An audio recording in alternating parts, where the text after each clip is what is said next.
feeding the dog. Leave my Gatorade alone. Welcome to PTI. Tony is apparently too fragile to work an entire week, so I'm joined by our great friend from The Athletic, Mr. Frank Isola. There we go. Nice and loud. There's your power. I was expecting a Bronx cheer in there somewhere, didn't get it. We're going to start with a huge slate of NCAA regional semis in Kansas City and where Frank is sitting in the nation's capital. Duke, Kentucky, North Carolina, and Michigan State in action. Blue Bloods, baby. We've come to the part of the program, though, where royalty may not count for all that much. The Wildcats have Houston, and the Blue Devils have a Virginia Tech team that'll be playing close to home with a win over Duke in the regular season already under its belt. Frank, which of these powerhouses is most likely to go down? Well, first of all, 3 SEC teams, 3 ACC teams tonight, so it's big. I know one ACC team is going to advance because Virginia Tech plays Duke. And here's the thing about Virginia Tech, and you know this, Mike, when these conference teams face each other in the tournament, the whole intimidation factor is gone. Done. So even though they beat Duke without Zion Williamson, I don't think Virginia Tech is that worried about playing Duke. They're not going to be in awe of Duke coming in and Zion Williamson. And here's the thing, too. Those players on Virginia Tech, they were talking about it yesterday in D.C., how, you know what, we're not intimidated. It's not that big of a deal. I like the mindset, and Buzz Williams, a very good coach, that Virginia Tech has going into this game tonight. Frank, they are not going to be scared. Not at all. Now, the team I did circle here for being most in trouble is Kentucky. Yep. Playing against a Houston team that when is the last time we saw Houston? Was it Drexler and Akeem? 1984. We're talking a long time ago, this deep into a tournament. I think that's fun for some of us who of a certain age. But going back to Duke for a second, people also don't understand the Mid-Atlantic, a lot of folks outside of it, and they think, oh, Duke is playing in Washington, D.C., it's a 4-hour drive. It's a home game. No. Yep. Because Virginia Tech is about the same distance, maybe a little closer, and Virginia Tech's a whole lot bigger than Duke. And Virginia Tech, I expect supporters in that arena in downtown D.C. to outnumber Duke 2-1. I do. Now, I still expect Duke to win the game, but the Hokies are not scared, Frank, and I think that's going to be some matchup. I have half of the Virginia Tech fans staying in my hotel. Here's the thing about Houston. It's a good point you brought up. They went 33-3 during the regular season and through the tournament. They did very well against Ohio State. They got a player, Corey Davis. He's the best player left in the tournament that nobody's talking about. The last 2 games, he has a total of 47 points. Mike, I think you're onto something. I think Houston is a very dangerous team here. So, in other words, quickly, you and I think Carolina and Michigan State, we think they're solid. Agreed. Yes. Yeah, Duke could be in a little bit of trouble tonight. All right, Purdue advanced to the Elite Eight with an overtime win against Tennessee. That included a controversial call in the final 1.7 seconds of regulation. The Boilermakers were trailing by 2 when Tennessee's Lamonte Turner was called for a foul on Carson Edwards, who was shooting a 3. Edwards made 2 of the free throws to force overtime. Michael, you have a problem with that call and when the call was made as well? Frank, I didn't, and let me declare my bias right up front. I'm sort of rooting for the conference, for the Big Ten here, and I've got Purdue in my Final 4. So I'm looking at that thinking, wow, Tennessee's going to advance and start to destroy my bracket. And you hear that whistle. And once I saw the replays, you know, he was adjusting his body to try to avoid fouling and didn't avoid it. There was a call earlier, not that earlier, to put Tennessee at the line. I didn't have any trouble with the Zebras last night, Frank. Tremendous game. And I just think Purdue is one of the teams. There's no Cinderella. Anything that's far from a Cinderella. But I think Purdue is a team that's catching some folks by surprise advancing this far. Yeah, I didn't have a problem with the call. I think it was the right call. He gets him with the body. Also, it's a bit of an unnatural basketball act to turn your body that way. The only thing is, Edwards did kick out his foot, and Turner had told the referees during the game, you got to watch that. And, Michael, you know this from the NBA. Reggie Miller did it all the time. Jamal Crawford has done it. And in the NBA, they do make that call. I think there he had a legitimate beef, but he does get him with the body. And it's such a heartbreak for Tennessee. They were down 16 minutes to go in the game. They made a great comeback, but in the moment of truth, they made a bad mistake. You have to stay on your feet in that situation. Yes, you do. Yes, that situation, you got to figure you have the game won. And, you know, this was probably, the number 2 game of the tournament? Yeah. Frank, obviously, Duke, Central Florida, you have to consider the game of the tournament. I mean, this was. I'm sure the people in Tennessee are just in agony today because they think they should be in that regional final. They have the 2 overtime games that they've played. They have 2 terrific games. Let's keep looking back at games from last night, specifically the two #1 seeds who won. Gonzaga continued its season-long roll, but now was confronted by a team with probably the most justifiable swagger in the tournament, Texas Tech. And Virginia had a fairly unimpressive win over Oregon in which Tony Bennett didn't trust his bench for more than 2 minutes in the second half. Now his perhaps tired Cavaliers have to deal with Purdue in the regional final. Frank, do you see either of these #1s as a lock for the Final Four? Not at all. I think both #1s could be in a little bit of trouble here. No one talks about Texas Tech. Second straight year under Chris Beard, they're in the Elite Eight. They are a very good team. How good are they defensively? And I get it. Michigan just couldn't make shots. Michigan scored 16 points in the first half, Mike. Yeah, they had to force some of that. That defense had to force something there. But, Mike, that was the fewest points they've ever scored in an NCAA tournament game. The last time it was 45 back in 1948. That's no shot clock, no three-point line. I think the peach basket was being used back then. So Texas Tech, and remember the name Jarrett Culver, who's the Big 12 Player of the Year. Who would have thought that Texas Tech would have the Big 12 Player of the Year? Yeah, I'm looking at my bracket now, and I'm questioning why I didn't take Texas. There were signs. Frank, we had plenty of time to know in the regular season and conference tournament that Texas Tech was as good as Texas Tech looks now. Okay, maybe not like kill Michigan good, but there were signs. But let me go to Virginia for a second. Because I'm looking at Tony Bennett, who is a terrific coach. And I reject any of the opinions that say, oh, Tony Bennett's a great coach. But last night, Tony Bennett, to me, nearly cost his team a game. And if he won't go to his bench, he's going to cost his team a game. Because there are guys on that bench last night, Salt, Huff, Didn't play. These guys should have played a total of 30 minutes. His starters were hangdog tired in the end. They played 11 minutes, had no points and 2 rebounds. Tony Bennett's too good to be tight. To just go away from what got him there. Those are producers. They're reliable. I don't know what was going on with Virginia last night. They're lucky to get out of that game with a 12 seed, and they got to do a lot better if they're going to win their regional final. How about Oregon in the last 5:40 of this game? They have a 3-point lead. They went 0 for 5, 3 turnovers, and then they had 4 free throws. That game was like from the mid-'70s. It was so poor offensively. I don't know about Virginia against Purdue. Purdue can score. I'm not so sure that Virginia's defense will be able to hold them down. Agree with you. All right, the Milwaukee Bucks held their collective breath on Thursday when Giannis Antetokounmpo, the all-star forward and MVP candidate, limped off the court in a win over the Clippers. That's the second right ankle injury in the last 2 weeks for the Greek Freak, who recently sat out games against the Lakers and the Cavs. How big of a concern is this for the Bucks, Michael, and do you trust that his ankle will hold up through the postseason?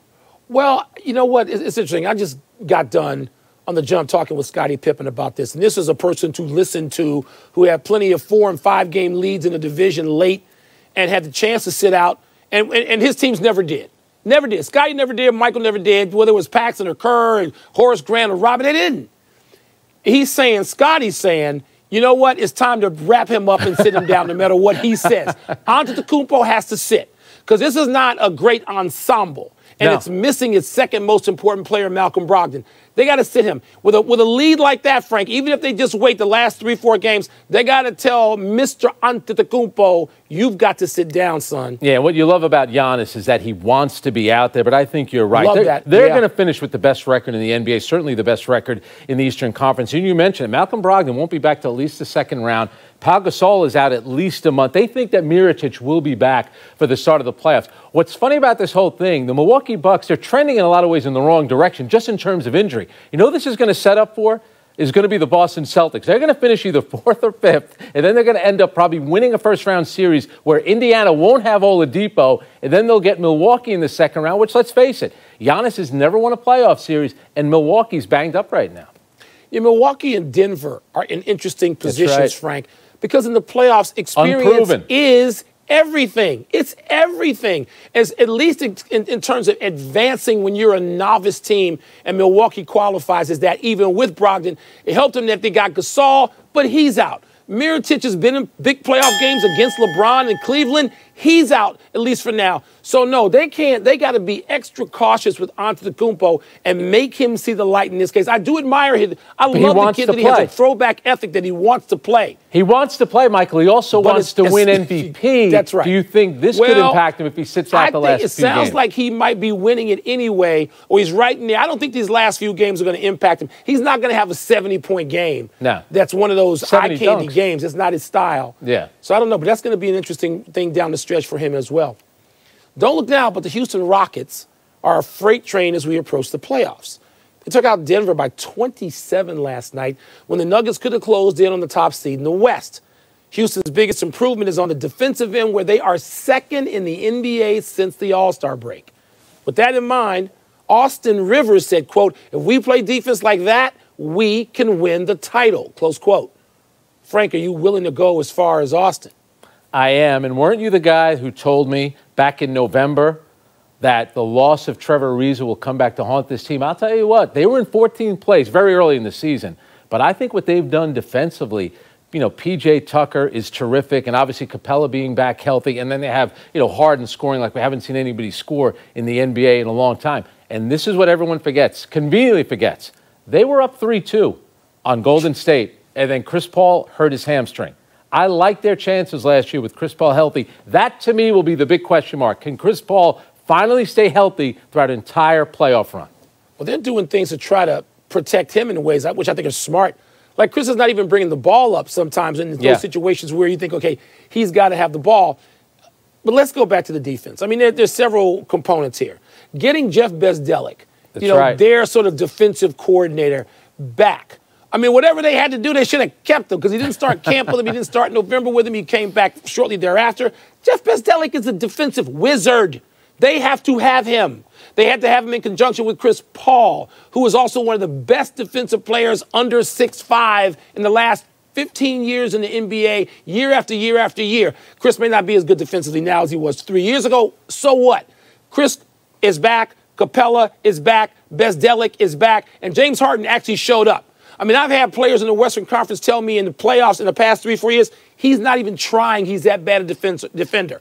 Those guys have changed their tune. Harden is now not just trying, but he's better than adequate defensively. So now you don't have that hole where he's just playing one way. And so, yes, I agree with Austin Rivers. And by the way, Austin Rivers as an addition is a defender. So, yeah, Frank, I think Austin Rivers, I think they can. I'm not saying they will. The Golden State's going to be favored, but Houston looks as formidable as any opponent can right now in the NBA to Golden State. You mentioned Jeff Bezdelik coming. It's almost like he arrived as Carmelo Anthony was leaving, and we know that Carmelo, very good offensive player, not so good defensively. The other component of this is that Golden State, there's a lot of dysfunction surrounding that team this season. You wonder if they were to get down in a playoff series and, everything with Kevin Durant's future, maybe they won't have that toughness to kind of fight through. If Houston is going to get to a finals with James Harden and Chris Paul, to me, this is the year.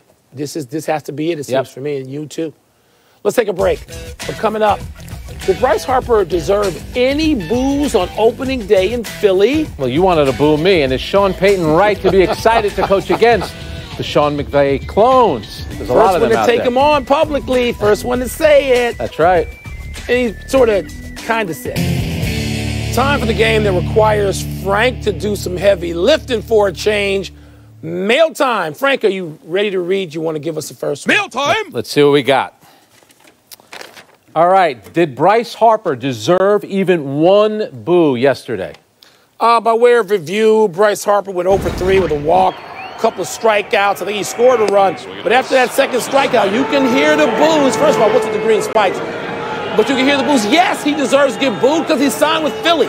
Bryce Harper's not new to this. He didn't come from the American League. He's played in Philly. It's a division rival from his days in Washington. He knows what the deal is going to be. Yes, he deserved it. Those were Philly fanatic spikes, by the way. Absolute. First of all, I think some of it was somewhat good-natured. It's a long season. It's opening day. They're expecting Bryce Harper, after that huge contract he signs, to show up and hit a home run. You know what? If he had signed with the Yankees and he does this, you don't think he's getting booed? It happened last year with Giancarlo Stanton. He was getting booed. Alex Rodriguez. If you're in a big market like that and on opening day you don't deliver, not all big markets, Frank. Just the ones on I-95, and I don't even think Boston would have done that. It's the New York-Philly thing. Washington doesn't do that. Well, he should have stayed. He wouldn't have gotten booed. I'm not disagreeing with you there. Let's see what we got. What's the next one? Did you see Lorenzo Cain's catch as a sign of destiny for the Brewers season? Well, the Brewers are looking for all this destiny stuff, especially because they're in a division with the Cardinals and the Cubs, and Josh Hader's on the mound. And you look at this. I mean, this is a situation. It's just a great opening day catch. It's the kind of thing that frames the whole season when you get off to a great start. You have a tight game. You have great relief pitching and great defense. That's what the Cardinals have specialized in. But let's not get carried away. It's the season opener. Oh, you should get carried away. What a great way to end opening day. By the way, Big Daddy Kane, his big saying is not today. How about ending the game like that? And do you remember many moons ago in an All-Star game, Torrey Hunter, almost in the same exact location in the ballpark, made a similar catch against Barry Bonds in an All-Star game. But for Kane to catch that, remember, he was a guy that was upset that he didn't win a Gold Glove last year. Great way to start the season. Frank, everybody's talking Brewers and Cardinals. People have the Cubs finishing third and last in the division. We'll see. They'll boo in Chicago as well. We'll see. No, they don't. We don't boo in Chicago. All right. Sean Payton says there are some new NFL coaches the Saints are, quote, excited to play. You like that confidence? You know, I actually do. And sometimes I get a little weary of Sean Payton. And he told this to Steve Weiss, my man at the NFL Network. You know what he's talking about or who he's talking about. He's talking generally about all these young offensive guys who come in who are like 1 degree removed from that other Sean in L.A.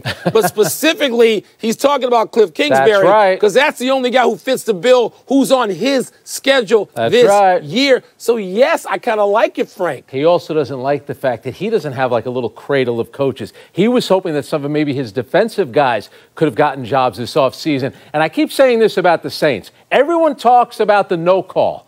Remember, they kicked a go-ahead field goal. Then the Rams and Jared Goff marched down the field for a game-tying field goal. Your defense had a chance to stop them right there. No one brings that up. Certainly the people not. Well, because when your defense, gets penalized like it gets penalized, nobody brings it up. Yes. All right. Are the Nets going to miss the playoffs, Michael?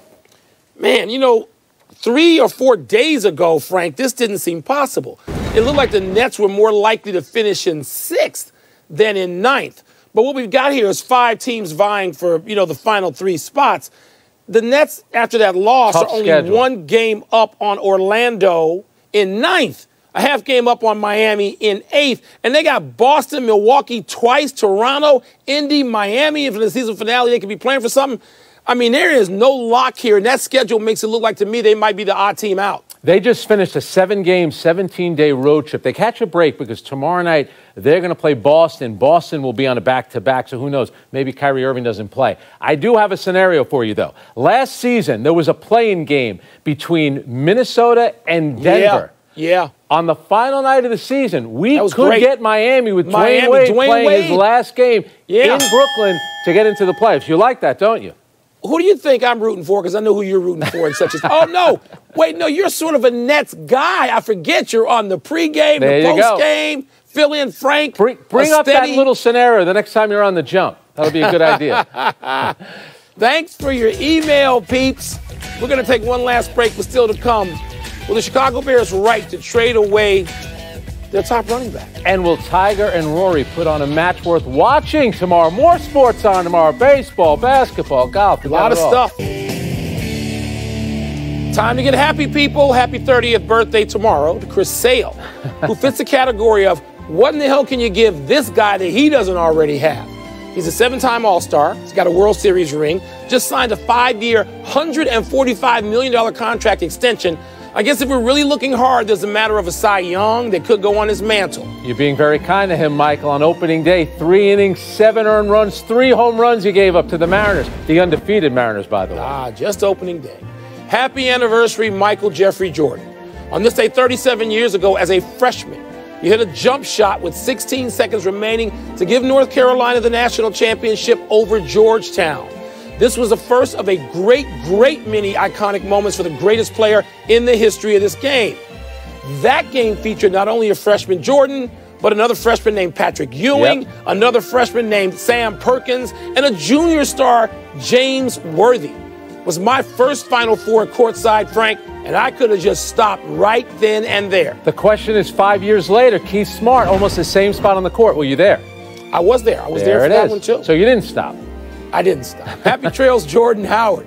The Bears' leading rusher was shipped to the Eagles for a 6th-round pick that could become a 5th-rounder in 2020. The emergence of Tariq Cohen and a stylistic change under new coach Matt Nagy lessened Howard's impact with the Bears.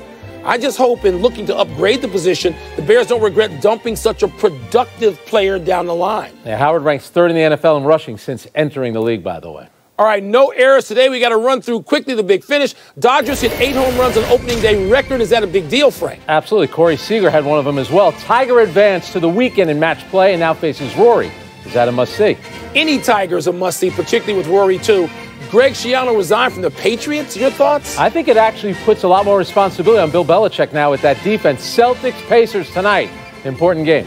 Oh, yeah. Pacers are a game of the 4th seed. This could determine home court advantage in that series, as you well know, Frank.